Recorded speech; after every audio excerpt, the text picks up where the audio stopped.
Hello everyone, welcome to another video. And from today's video, we are going to cover one of the important subject, one of the core subject of computer science and information technology, that is DBMS, which stands for Database Management System. From this video, we are going to start every primitive concept and what is DBMS, what is database, what is necessities of DBMS, its importance, characteristics, and all further concepts associated with DBMS we will cover from this section. So let's get started. First of all, let's study about data. Data is very primitive concepts in a computer science and information technology. Data is any raw facts and figures that we concludes from any event or any experiment which has some implicit meaning. This is the definition of data. Let's move toward information. Most of us get confused between data and information because we often use them interchangeably, but these both terms have their own distinct meaning. How information is different from data, let me explain. Suppose if you want to go from city A to city B and there are multiple trains are there. So suppose if I want to go from Delhi to Mumbai, there are several trains goes from station Delhi to several cities of India, but I only want an information about the train that goes from Delhi to Mumbai. So the information is the data that I've required for any certain event. So that is being specified as information is the processed, organized, and structured type of data which is contextually derived from raw data. Now let's understand about database. What is database? A database is the logically coherent collection of the data which has some inherent meaning. Like it is just simply an organized collection of data where we store the information electronically, and not only store but we maintain it, we manage it. So that all terms we will study furthermore. Now let's see about DBMS. So what is DBMS? DBMS is the collection of a program which enables users to create and maintain a database. It acts as an intermediary between your database and your user, because you all know that in the database we saves the data, we organize the data, but in order to perform some actions like insertion, deletion, updation, and retrieval of the data, which we call as a manipulation of the data, and also if we want to share this data, we need some kind of software. This software is nothing but your DBMS, which is called as database management software. So on the other hand, we can say is that it is the general purpose software that facilitates the process of defining, constructing, manipulating, and sharing database among users and other applications. So this is the entire definition of DBMS. You can write the exam like what is DBMS. I hope you understood all the concepts like data, information, database, and database management system. Now let's study about next what is necessity of database. So what are the needs, what are the basic requirements why we needed database system? I want to clarify you that without database in an older time, data was stored in the form of structured manner, traditional file system, or in a spreadsheet form. But how database is more efficient than those traditional file system, let me explain. First, there are several reasons are given. First reason is efficient data management. So without database, the only option we have to store data in a form of traditional file system, which creates a lot of inefficiencies. This inefficiencies, how it creates an efficiency, we will study furthermore. But right now you can understand that for traditional file system is less efficient system rather than database. So without database, you can store the files, you can store your data in the form of traditional file system, which may lead inefficiencies. But your database provides you systematic storage of the data in order to perform easier operations like retrieval, updation, and deletion of data, which is called as manipulation of data. Now second thing is that data organization and structure. What do you mean by data organization and structure? We have a lot of data, so in that case we need to organize the data, so to prevent any kind of mess, and we can easily analyze it, and we can easily find the required data. So for that, the database provides system of schemas and tables which organize the data in a systematic way, so that user can easily analyze and find the data and can perform various operations on data. And then data accuracy and integrity. What do you mean by data accuracy and integrity? So inconsistent data or a duplicate data may leads in ambiguity, may leads errors, complex data management. All these things will arise if the data will stored in the form of inconsistent way. How? Let me explain you. In your college there are several students, there are millions of students perhaps, but all these students have if we will create their data, if we will not assign them a roll number, what will happen? A maze will occur. We will get confused. So which student has got how many marks in the exam? So to maintain their identity, to maintain their uniqueness, we assigns them some kind of roll number, we assigns them some kind of some kind of admission ID. So all these things, the way of providing the admission ID is creating or making them distinct with each other. So this distinctions maintenance is being achieved in your database. So this is one of the important function, what is one of the important necessity, that why database is important. Another is large scale data handling. As we all know that since we use the data, then data requirements is gets increased, and also we need to add multiple data along with the time. But at that same time, if we will use traditional file system to organize the data, to store this emerging data, it will create, not only create inefficiencies, but will also create difficulties. So in order to prevent it, we often use database which is able to handle large growing data in an efficient manner. Now another is data security. Some kind of sensitive information, some kind of important information must needs to remain protected from unauthorized access, like your password, your credentials, your banking details, some kind of confidential data. That data is not available for every person who will access the database.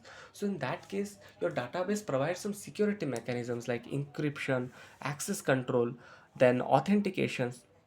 All these methods will prevent the data from unauthorized access and protect the data. So data security is one of the important aspect of database. Now concurrent access means what? In a traditional file system, if multiple users will access the same data, can create your collision and conflict. But in your database, it provides you different views and allows many users to access the same data without any kind of collision or conflict. Now next is a backup and recovery. What is backup and recovery? Suppose you are working on a computer and a power failure will occur. In that case, the data will get erased and you will not able to recover that data.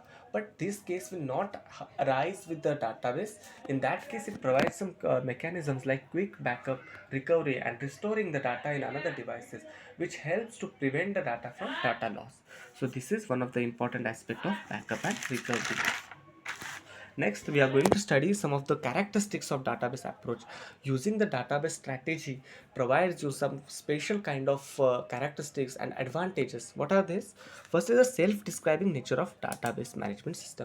DBMS does not only contains the data that we need to store, but along with that, it also stores complete definition about the constraints, the database, and all that things. So the metadata is one kind of data that gives you idea. Like if you have noticed on a map, at the corner side there is some kind of information is giving, like this symbol is used for forts, this symbol is used for hills, etc. So the same way in your database management system, metadata is provided, which gives you idea how to interpret that constraints, that database, and all these things. This metadata is used by your DBMS to interpret user query. Now we are going to study insulation between programs and data abstraction. What is meant by insulation between programs? The program or the application that accessing the data is kept away from how the data is stored underneath. It is like hiding irrelevant complexities. And on the other side, data abstraction, you are all well aware about the data abstraction. So the data abstraction is the practice of hiding irrelevant complex details, like how the data is stored underneath, and instead only exposing the relevant and necessary details. So this practice is known as data abstractions. While data abstractions and the program insulations both works together in order to prevent unnecessary complexities. And next, support for multiple views of data. Let me explain this concept. Suppose you are a student and you want to access the website of your college. So in that case, as a student, the accounts and the necessary information that is that you requires will be displayed on a website. But some other information like information regarding to the DBMS system and management system will be only visible to the database administrator and not to you. On the same hand, it may be possible that college database will be visible in another way to the college principal. So since many users are accessing the same data in accordance with their needs, in accordance with their security requirements, a specialized presentation of data has been created, which is known as views. So view is nothing but your customized version of data, and it shows and it allows user to see the data in a different ways depending on its user requirements. And this all things are there. Fourth one is the sharing of data and multi-user transaction processing. Database allows user, DBMS allows user to share the data with various users and other applications without any kind of interference with each other. On the same hand, it provides you the facility of multi-user transaction processing. What do you mean by transaction? Transaction is the sequence of operations which is performed as a single logical unit of work. So multi-user transaction processing ensures that multiple users can multi-user transaction processing ensures that multiple users can perform the transactions simultaneously without any kind of interference.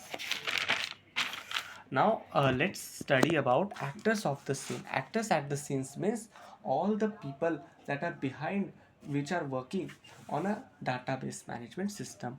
This mainly includes, first is your DBA, which stands for database administrator. What are the roles of database administrator? Let me explain. In a case of large firms where data management and a high level of data is emerging, in that case database administrators works become very crucial to manage such a heavy data. So what he does, in a large organization, chief administrator is plays very crucial role to manage and oversee the resources.